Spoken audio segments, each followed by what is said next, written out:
नमस्कार, बुलेटिनमध्ये मी तेजल नागरे तुम्हा सर्वांचं स्वागत करते। आजचं बुलेटिन हे सर्वांसाठीच अगदी विशेष असणार आहे, कारण की आजचं बुलेटिन मी नाही तर एक आगाऊ कार्टी वाचणार आहे। चक्क झालात ना? खरंच आज बुलेटिन एक आगाऊ कार्टीकडनं तुम्ही ऐकणार आहात। आपल्यासोबत न्यूज विथ इन्फ्लुएन्सर या स्पेशल सेगमेंटमध्ये आज आपल्यासोबत जोडली गेलेली आहे सायली राऊत। सायली, तुझं खूप खूप स्वागत साम टीव्हीवर। Thank you so much. सायलीला तुम्ही स्टँड अप कॉमेडियन म्हणून अनेकदा पाहिलेलं आहे, यूट्यूबचे तिचे रील्स तुम्ही पाहिलेल्या आहात आणि आज ती तुम्हाला बातम्या सांगणार आहे। तर सायली, आपण बुलेटिनला सुरुवात करूयात। हो। आणि बुलेटिन आधी हेडलाईन्स पाहूयात आणि मग सायलीकडनं आपण बातम्या ऐकूयात। हेडलाईन्सचं प्रस्तुत करता आहेत रामबंधू लोणचं मसाला। रामबंधू लोणचं मसाला आणा आणि मनपसंद स्वादिष्ट लोणचं बनवा। रामबंधू तयार लोणचं मसाला। रामबंधू, आपला टेस्ट पार्टनर।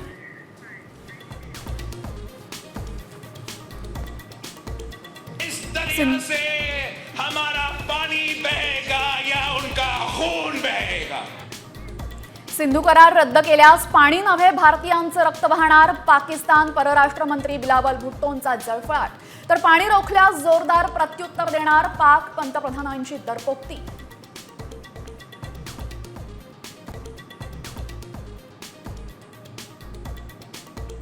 धर्म तपासण्यासाठी पॅन्ट्स काढायला लावल्या, चैनी उघड्या होत्या। पहलगाममध्ये खतना न केलेल्यांचीच हत्या। तपास पथकाकडनं मोठा खुलासा, सूत्रांची माहिती।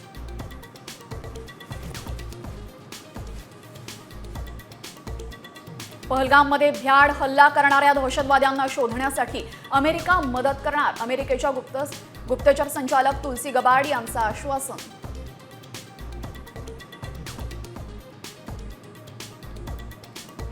दहशतवाद्यांचा खेळ खलास।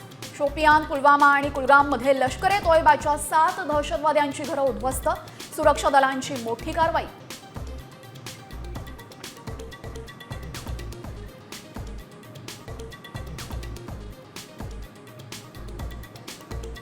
काश्मीरमधल्या नियंत्रण रेषेवर पाकिस्तानी लष्कराकडनं गोळीबार, भारताकडनं सडेतोड उत्तर।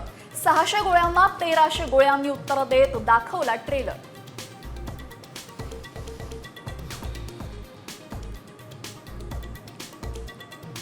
पाकिस्तान सोबतचा क्रिकेट संबंध तोडून टाका, कडक कारवाई करायला हवी। पहलगाम हल्ल्यावर माजी बीसीसीआय अध्यक्ष सौरव गांगुली यांचा संताप।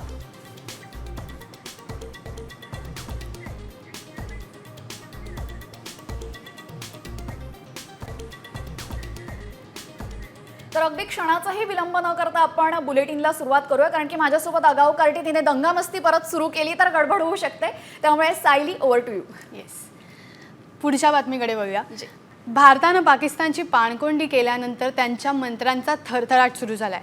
पाकिस्तानचे परराष्ट्र मंत्री बिलावल भुट्टोंनी भारताला पोकळ धमकी दिली आहे। सिंधू नदीत एकतर पाणी वाहेल नाही तर भारतीयांचं रक्त वाहेल। सिंधू नदी आमची आहे आणि आमचीच राहील अशी गरळ बिलावल भुट्टोंनी ओकली आहे। पहलगाम हल्ल्यानंतर भारतानं पाकिस्तानसोबतच्या सिंधू नदी करार थांबवण्यासह अनेक कठोर निर्णय घेतले। त्यानंतर बिलावल भुट्टोंनी रक्त सांडण्याची भाषा सुद्धा केली आहे। को कहना चाहूंगा कि सिंधु हमारा है और सिंधु हमारा रहेगा। या इस दरिया से हमारा पानी बहेगा या उनका खून बहेगा। भारताने सिंधू नदीचं पाणी रोखत पाकिस्तानवर वॉटर स्ट्राईक केलाय आणि त्याचे पडसाद आता दिसू लागलेत। भारताच्या निर्णयानंतर पाकिस्तानी पंतप्रधानांचा जळफळाट झालाय। पाण्याचा मार्ग रोखला तर आम्ही उत्तर देण्यासाठी तयार आहोत अशी पोकळ धमकी सुद्धा पाकिस्तानचे पंतप्रधान शहबाज शरीफ यांनी दिली आहे। Any attempt to stop, reduce or divert the flow of water belonging to Pakistan under the Indus Waters Treaty would be responded to with full force and might, and nobody should remain under any kind of false impression and confusion.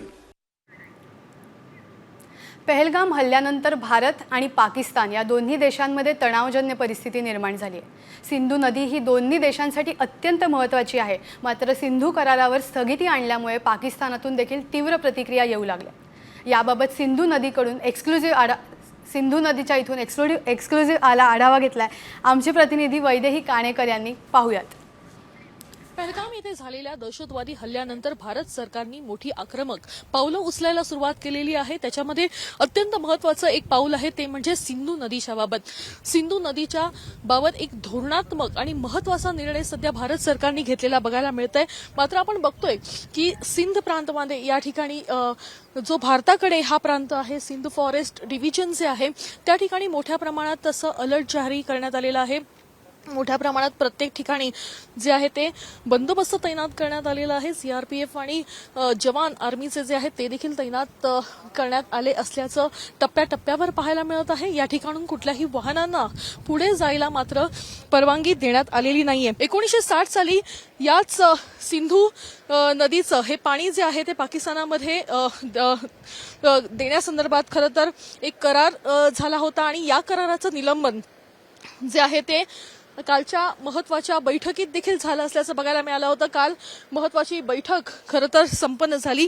याच्यामध्ये जलशक्ती मंत्री CR Patil यांनी स्पष्ट केलं की पाकिस्तानला सिंधू नदीचं एकही थेंब पाणी मिळणार नाही, अशाच पद्धतीनं वॉटर स्ट्राईक पाकिस्तानवर करण्यात येणार। मात्र पाकिस्तानामधून देखील याच नदीच्या पाण्यासंदर्भात एक निषेध देखील व्यक्त करण्यात आलेला आहे। पाकिस्तानची अशी प्रतिक्रिया आहे की जर आम्हाला सिंधू नदीचं पाणी मिळालं नाही तर त्याच ठिकाणी त्या पात्रामध्ये भारतीयांचं रक्त सांडेल असं पाकिस्तानचा खरं तर म्हणणं आहे। पाकिस्तानचे मंत्री बिलावल भुट्टो यांनी या संदर्भातलं स्पष्टीकरण दिलं असल्याचं बघायला मिळतंय। त्याच्यामुळे सध्या ज्या पाण्यावरून पाकिस्तान आणि भारत याच्यामध्ये मोठ्या प्रमाणात तणाव वाढलेला बघायला मिळत आहे तीच ही सिंधू नदी आहे, जी भारतामध्येही मोठ्या प्रमाणात वाहते, पाकिस्तानातही वाहते। मात्र पाकिस्तानात ही नदी वाहणार नाही आणि पाकिस्तान एकेका थेंबासाठी तरसेल तरच त्यांना अद्दल घडवली जाईल, तरच जे मृत्युमुखी पडलेले आहेत भारतीय नागरिक त्यांना श्रद्धांजली दिली जाईल असा पवित्रा जो आहे तो सध्या भारत सरकारचा बघायला मिळतोय। कॅमेरापासून गणेश कानडेचा वैदेही काणेकर, साम टीव्ही न्यूज काश्मीर। जम्मू काश्मीरच्या पहलगाममध्ये झालेल्या दहशतवादी हल्ल्यानंतर पाकिस्तानला जशास तसं उत्तर देण्यासाठी भारतीय आर्मीने पूर्ण तयारी केली आहे। भारतीय लष्करानं पाकिस्तानला इशारा देण्यासाठी शक्ती प्रदर्शन करणारा खास व्हिडिओ बनवलाय। जशास तसं उत्तर दिल्याशिवाय पाकिस्तानची ही मस्ती उतरणार नाही अशी भावना भारतीयांकडून व्यक्त केली जात आहे। त्यामुळे भारतीय लष्करानंही पाकिस्तानवर हल्ला करण्यासाठी पूर्णपणे सज्ज असल्याचा कडक इशारा दिलाय।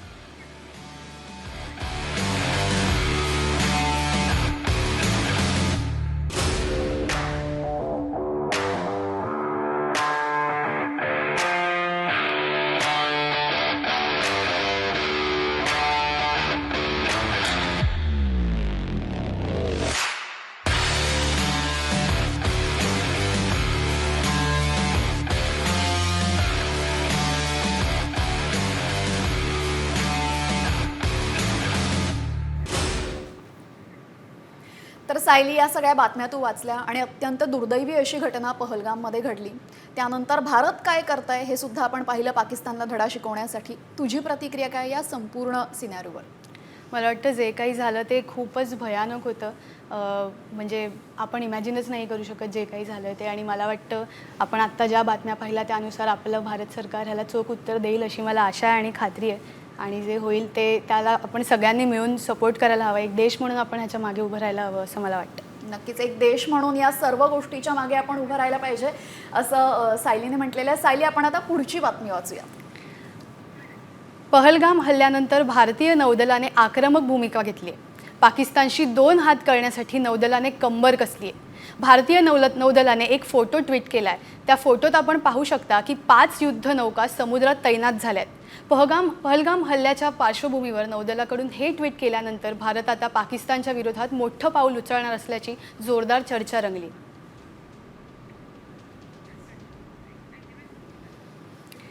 पाकिस्तानकडून सातत्यानं होणारी घुसखोरी आणि दहशतवादी हल्ल्यांच्या पार्श्वभूमीवर भारतीय सेनेनं एक निर्णायक आणि प्रभावी निर्णय घेतलाय। भारतीय लष्करानं काश्मीरमध्ये 3 लेअर ऑपरेशन सुरू केलंय। पाकिस्तानकडून होणाऱ्या शस्त्रास्त्र चाचण्या, लॉन्च पॅड्स आणि हालचालींवर सैन्याची थेट नजर असणार आहे. जे मार्ग नेहमी दहशतवाद्यांच्या घुसखोरीसाठी वापरले जातात त्यावरही लक्ष असेलच. तसंच सैन्यानं काश्मीर खोऱ्यात लपून बसलेल्या विदेशी दहशतवाद्यांचा शोध घेण्याची मोहीम तीव्र केली आहे. पाकिस्तान विरोधात 3 लेअर ऑपरेशन कसं असेल ते आपण पाहूयात.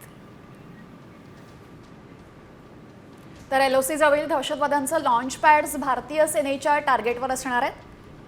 यासह LOC लगतच्या पुढील भागावर कडक नजर, घुसखोरी दिसताच कारवाई होईल. काश्मीरमधील सक्रिय परदेशी दहशतवाद्यांना थेट लक्ष्य करण्यात येणार आहे.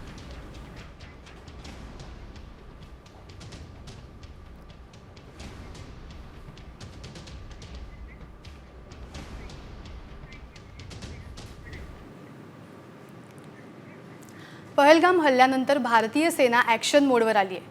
भारत आता पाकिस्तानच्या नांग्या ठेचण्याच्या तयारीत आहे. मात्र भारत आणि पाकिस्तानमध्ये कुणाकडे किती युद्धसामग्री आहे त्यावरचा हा स्पेशल रिपोर्ट. मिट्टी में मिलाने का समय आ गया है.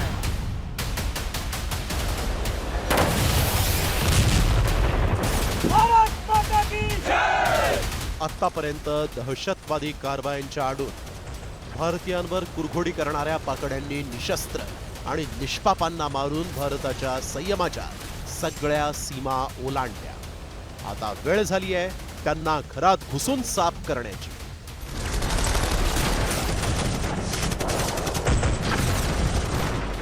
होय, आणि भारत यामध्ये अव्वल ठरेल यात तिळमात्र शंका नाही. त्याला कारण आहे आपली शस्त्रसज्जता. भारतानं ठरवलं तर अगदी 10 मिनिटात पाकचा सुपडा साफ होईल. होय, आणि हे आम्ही का म्हणतोय तर त्यासाठी पुढील काही मिनिटं तुमची नजर स्क्रीनवरून हलवू नका.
कल्प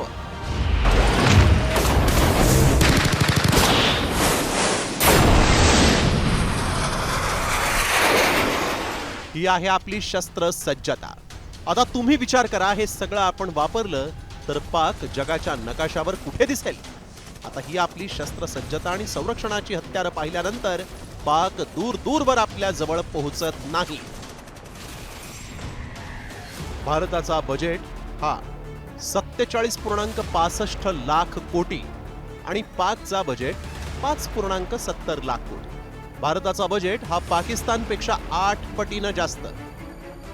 भारताचं संरक्षण बजेट हे पाकिस्तानच्या एकूण बजेटपेक्षा जास्त, कारण भारत संरक्षणामध्ये 6.21 लाख कोटी रुपये दरवर्षी खर्च करतो, तर पाकिस्तान 6,420 कोटी रुपये. भारताचा व्याजावरचा खर्च 10.79 लाख कोटी. पाकिस्तानचा व्याजावरचा खर्च हा 2.95 लाख कोटी. म्हणजे पाकिस्तानचा अर्धा बजेट जो आहे तो व्याज भरण्यातच खर्ची पडतो. भारताची आर्थिक स्थिती $5 ट्रिलियन, तर पाकिस्तान हा कर्जात बुडालेला IMF समोर हतबल असलेला राष्ट्र आहे. आता पाकिस्तानची हेकडी धुळीत मिळवण्याची वेळ आली आहे. भारत संयमी आहे पण कमकुवत नाही. पाकिस्ताननं आतापर्यंत सर्वात मोठी चूक केली. त्यामुळे भारतही यावेळी केवळ इशारा देणार नाही तर असं प्रत्युत्तर देईल की पाकिस्तानला नामशेष करून भारताचं नाव इतिहासात नोंदवलं जाईल. ब्युरो रिपोर्ट, साम टीव्ही मराठी. तर सायली, या सगळ्या गोष्टी आपण पाहिल्या. कशा पद्धतीने आपण सुद्धा सुसज्ज आहोत पाकिस्तानला तोंड देण्यासाठी किंवा त्यांना धडा शिकवण्यासाठी, बरोबर? तर यानंतर आपण पुढची बातमी पाहूयात. पहलगाम दहशतवादी हल्ल्यानंतर भारताकडून आक्रमक पावलं उचलली जात आहेत. गेल्या 2 दिवसात 5 दहशतवाद्यांची घरं उद्ध्वस्त करण्यात आली आहेत. काल आसिफ शेख आणि आदिल गुरी यांचं घर पाडण्यात आलं होतं. तर आज आणखी 3 दहशतवाद्यांची घरं भारताने जमीनदोस्त केली आहेत.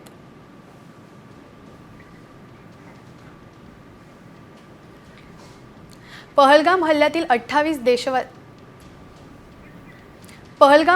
28 देशवासियांच्या मृत्यूनंतर लष्कराने मिशन बदला सुरू केलाय. त्यात दहशतवाद्यांच्या घरांवर बुलडोझर बॉम्ब टाकण्यात आलाय. ही कारवाई नेमकी कशी केली आहे पाहूयात या स्पेशल रिपोर्टमधून. काश्मीरमध्ये बुलडोझर बॉम्ब. दहशतवादी आसिफ आणि आदिलचं घर उद्ध्वस्त. लष्कर ए तैयबाला जोरदार दणका.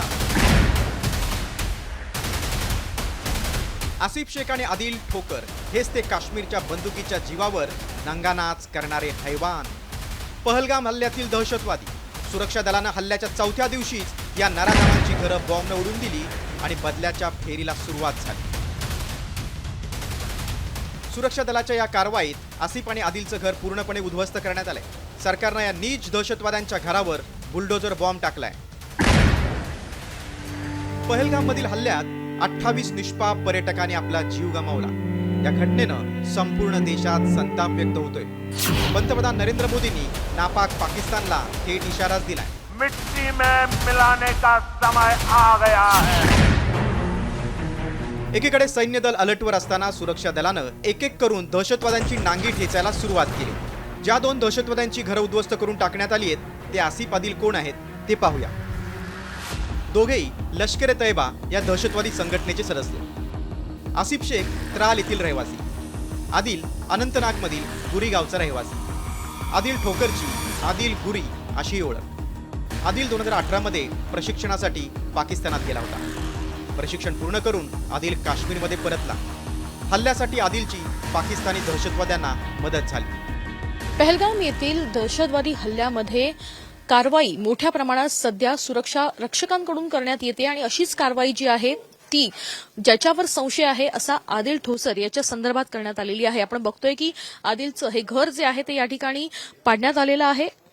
आदिल याच ठिकाणी राहत होता. आपल्या आई आणि 2 भावांसह या ठिकाणी राहत होता. वडील देखील होते. मात्र 2018 नंतर आदिल या ठिकाणून जो गेला तो कायमचाच गेला. आसिफ शेख आणि आदिल ठोकर यांची राहती घरं उद्ध्वस्त करून भारतीय लष्करानं पाकिस्तानला थेट निर्वाणीचा इशारा दिलाय. दहशतवाद्यांविरोधात देशात सुडाग्नी भडकलाय. त्यामुळे दहशतवाद्यांचा खात्मा करण्यासाठी ये तो सिर्फ ट्रेलर है, पिक्चर अभी बाकी है. वैदेही काणेकरसह रिपोर्ट, साम टीव्ही न्यूज. तर साली या सगळ्या गोष्टी आपण पाहिल्या आणि पाकिस्तानला जशास तसं उत्तर आपण गेल्या वेळेस गेलो होतो. पुलवामा हल्ला जेव्हा झाला तेव्हा त्यांना घुसून मारलं होतं आणि आताही आपली तयारी आपण बघितलेली आहे. तर तुला एकूणच भारताच्या या ताकदीबद्दल, सामर्थ्याबद्दल काय वाटतं? मला वाटतं जे काही घडलंय त्यावर देशवासियांचा जो संताप आहे तो साहजिक आहे आणि योग्य आहे. ही जी घटना घडली आहे ती एकदम पर्सनल लॉस वाटावी इतकी मोठी आहे आणि आपण आत्ताच्या बातम्यांमध्ये पाहिलं त्यानुसार आपण अगदी सगळ्या बाजूंनी सुसज्ज आहोत, तयार आहोत. तर ही गोष्ट खरं तर खूप महत्त्वाची आहे, मोठी आहे आपल्यासाठी आणि ह्यासाठी मला वाटतं की मी सपोर्ट करते ह्या गोष्टीला आणि आपण सगळ्यांनी सुद्धा या गोष्टीला आपल्या देशाच्या आणि या सर्व लोकांच्या मागे ठामपणे उभं राहायला हवं. नक्कीच जे 28 जण गेलेले ते आपल्याच कुटुंबामधले वाटावेत अशी ही घटना घडलेली आहे आणि अर्थातच हा बदला आपण नक्कीच घेऊ असं साईल म्हणालेली आहे. आता या सगळ्या बातम्या झालेल्या आहेत. यानंतर आपण काही हलक्या फुलक्याही बातम्या बघणार आहोत. मात्र सध्या तुला असं काय वाटतं की गेल्या वेळेस पुलवामा हल्ला झाला होता तेव्हा आपण सर्जिकल स्ट्राईक केलेलं होतं. आपल्याकडे एअरफोर्स आहे, आपल्याकडे नेव्ही आहे, आपली मिलिटरी आहे, अशा 3 अगदी तगड्या फोर्सेस असताना आपण पाकिस्तानवर या तिन्ही माध्यमातून हल्ला करू. यावेळेस म्हणजे नक्की काय वाटतं की समुद्रातून हल्ला होणार, जमिनीवरनं की हवेतून? बापरे, हे काय वाटतं ह्याचं उत्तर मला देणं अवघड आहे खरं तर. पण आपण आता जे काही पाहिलं आपल्या तीनही दलांचे सुसज्जता आपण पाहिली, आपल्याकडे आणि पाकिस्तानकडे काय युद्धसामग्री आहे ह्याच्यातला फरक आपण पाहिला तर आपण नक्कीच वरचढ आहोत या दोन्ही कंपॅरिझनमध्ये. आपण जर बघायला गेलो तर मला वाटतं की ही एक स्ट्रॅटेजिक गोष्ट असेल आणि मला वाटतं की आपल्याला त्याची माहिती असणं थोडं अवघड आहे. पाकिस्तानला आपल्याला तोंड देणं हे खरंच खूप अवघड कठीण आहे. हो. आहे. नक्कीच आता या सगळ्या युद्धाच्या आणि अत्यंत सिरियस मोडवर आपण आलेलो आहे. पण यानंतर काही हलक्या फुलक्या बातम्या आपण पाहूयात सायली. तर मग पहिली बातमी तू वाचायला घे. कोल्हापूर जिल्ह्यातील कागलमधील मेंढपाळाच्या मुलाने UPSCमध्ये मोठं यश मिळवलंय. बिरदेव सिद्धप्पा डोणे असं याचं नाव आहे. UPSCमध्ये त्याने देशात 551वा क्रमांक मिळवलाय. विशेष म्हणजे निकाल लागल्यानंतर तो बेळगावमधील अथणीमध्ये मेंढ्या घेऊन गेला होता. निकालाची माहिती मिळताच पालावरचं धनगरी फेटा बांधून बिरदेवचा सत्कार करण्यात आला.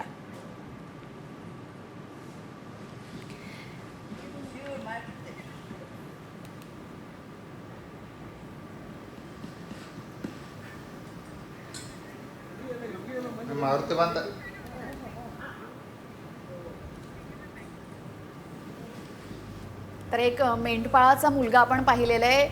तो IPS अधिकारी झालेला आहे सायली. आणि मेंढ्या चरता चरता हा खूप मोठा संघर्ष असतो कारण की जेव्हा आपण अभ्यासाला लागतो कोणत्याही कॉम्पिटिटिव्ह एक्झाम्सच्या, आपल्याला प्रचंड प्रमाणामध्ये पैसा, सामग्री, पुस्तकं, वेळ या सगळ्या गोष्टी हव्या असतात. पण या सगळ्या गोष्टींवर मात करत या मुलानं आज एवढं मोठं यश मिळवलेलं आहे.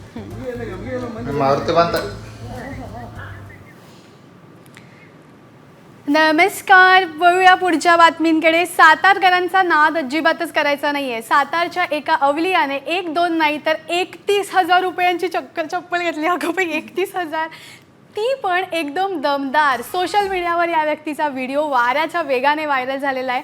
काय ऐकतेस ना तेजल, वाऱ्याच्या वेगाने सोशल मीडियावर. चला तर आज आपण पाहूयात हा अवलिया नेमका कोण आहे. 3 गुंड्याचा पांढरा इस्त्रीचा कडक शर्ट, पांढरं फेक सुती धोतर, खांद्यावर घोंगडं, संग गुलाबी रुमाल, हातात घुंगराची काठी, मिशीला पीळ, कपाळावर बाळू मामाचा भंडारा आणि पायात कराकर वाजणारी नागिन चप्पल.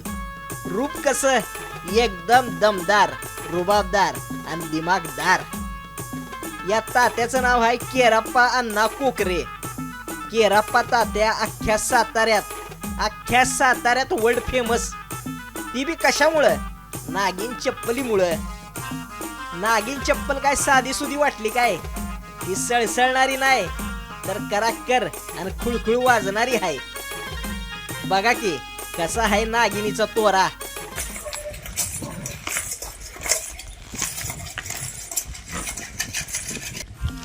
मेंढर राखताना तात्याच्या पायात कायम नागिन चप्पल फिक्स. या चप्पल मध्ये 1-2 नाही तर 100 घुंगरू लावल्यात आणि 100 लाईटी. पिळदार येण्या आणि गोंड. नुसतं गोंडच नाही तर चप्पलीला 7 नागिनीच्या फण्या आहेत. ही चप्पल बनवली अकलूज मध्ये. याची किंमत ऐकायची आहे का? तर ऐका. अकलूज मध्ये मग त्याच्याकडूनही मी 31,000 रुपयाची चप्पल बांधून घेतली. हिला 100 लाईट आहे, हिला 100 घुंगरू आहे, LED लाईट आहे हिला, आणि लोखंडी नाला आहे तर खालून हिला. आणि हिला नागिन चप्पल का नाव दिलं आहे तर हिला 7 फडे येते आहेत चप्पलला, म्हणून ही नागिन चप्पल आहे. हौसला मोल नाही म्हणतात. एकदा हौस असली का मौज झाली म्हणून समजा. तात्याला चप्पलची लय मोठी हौस. तात्या, तुम्ही तुमची हौस जपा, एकदम दिलखुलास. सातारवरनं ओमकार कदम, साम TV. तर सायली, नेहमी तू स्टँडअप कॉमेडी करत असते, यूट्यूब रील्स बनवत असते, इन्स्टावर रील्स बनवत असते, पण आज तुला आम्ही इथे अँकरिंग करण्याची संधी तुला मिळाली. काही बातम्या खूपच सिरियस होत्या, अगदी जिव्हारी लागण्यासारख्या, काही बातमी अगदी हलक्या फुलक्या होत्या. कसा होता एकूणच हा तुझा पूर्ण एक्सपिरियन्स खूप छान होता. मी ऑलरेडी घाबरलेले आणि आय मस्ट से हे खूप अवघड काम आहे. घरी बसून बघताना वाटतं की अरे हे काय चाललंय, हे काय करतात, बघूनच तर वाचायचं आहे, पण हे इतकं सोपं नाही आहे. आणि थँक्यू सो मच साम टी व्हीची. मी आभारी आहे की तुम्ही मला इथे बोलवलं आणि एक नवीन गोष्ट आज मला करण्याची, शिकण्याची संधी मिळाली. आणि I appreciate all of you की म्हणजे तू इथे बसली आहेस, पण तुमची मागची सगळी team. It is a great job, difficult job, आणि तुम्ही एकदम असा तो फ्लॉलेसली करता. So congrats. आणि म्हणजे आय एम म्हणजे ओव्हरवेल्म की बापरे हे तुम्ही कसं करता यार. अमेझिंग खूप छान वाटतं मला. नक्कीच. म्हणजे तुला जे करायला येतं ते कदाचित आम्हाला जमणार नाही, त्याच्यामुळे असं असतं की तुझ्याकडे जे कौशल्य आहे ते आमच्याकडे नाही आहे, ते तुझ्याकडे असं असतं. त्यामुळे थँक्यू सायली, आज तू इथे उपस्थित राहिली, प्रेक्षकांना या सर्व बातम्या सांगितल्या. तर न्यूज विथ इन्फ्लुएन्सरच्या या एपिसोडमध्ये सायली राऊतसोबत आपण भेटलो. तिने आपल्याला बातम्या सांगितल्या. या एपिसोडमध्ये आपण इथेच थांबतोय, मात्र पुन्हा अशाच एका इन्फ्लुएन्सर सोबत आपण बातम्या ऐकूया. तोपर्यंत पाहत रहा साम टी व्ही.